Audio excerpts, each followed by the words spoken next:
Ang alien na pasmado ang bunganga. Beep, beep, beep, beep, beep. Ang tagalupa na viral ang mukha. Bip, bip, bip, bip, bip. Bumibip, bip, bip, bip, bip, bip, bip, bip, bip, bip, bip, bip na ba? Ang lahat! Martian! Beep, beep, beep, beep. Enrico Pañero! Bip, bip, bip, bip, bip.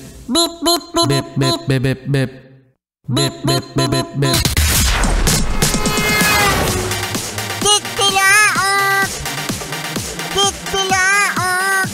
Beep, beep, beep, beep, beep. Ito na ang 101.1 Yes FM Balitang Congratulations ulit sa mga Yes Pre natin ng mga kumandidato at mga nanalo. At sa mga Yes Pre naman natin ng mga kumandidato at hindi nanalo, meron pa namang susunod na eleksyon. Correct! Malay nyo, next time, manalo na kayo! Oo, di ba? Kasi iba dyan, pang third time, pang fourth time. Tapos doon sila nananalo. Sabi nga, habang may buhay, may... Pag-asa? Ayan na naman yung habang may buhay, may... Pag-ahon? Ano ba talaga, father? Habang may buhay, may... Pagtulong? Okay, so ito na nga, mga Yes Friend, dahil syempre, meron mga nanalo, meron din mga hindi pinalad, meron din namang mga nagpo-protesta. Kung sino nga ba ang mga ito? Well, mga Yes Friend, isa dyan ay si Apollo Kibuloy. Yan, kasi nagre-request siya sa COMELEC ng manual recount. Yes, manual recount para sa mga boto ngayong midterm election.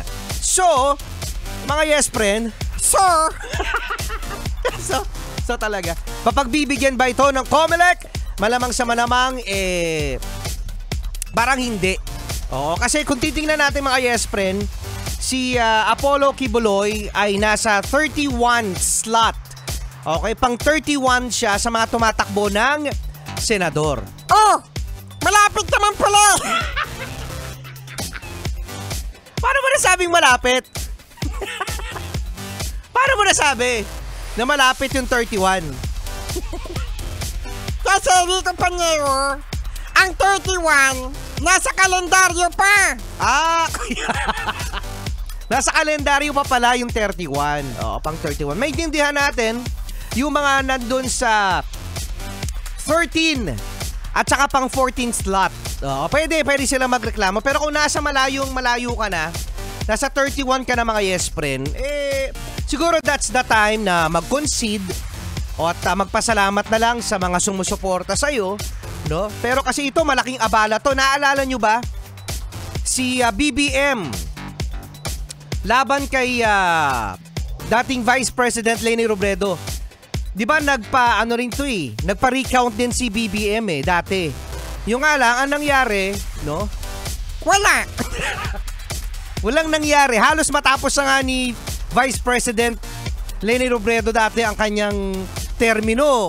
Halos hindi pa matapos ang recount. Ganon ka dugo, no? Ang recount, lalo na sa national election.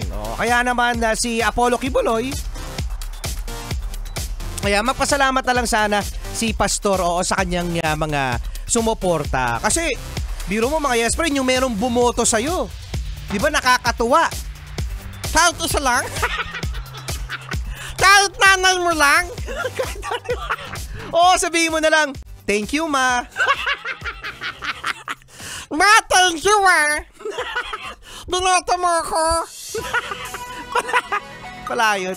Mga Yes Friend, kasama nyo pa rin Rico Pañero at Martian the Cute! This one is for the boys with the booming system, top down HD.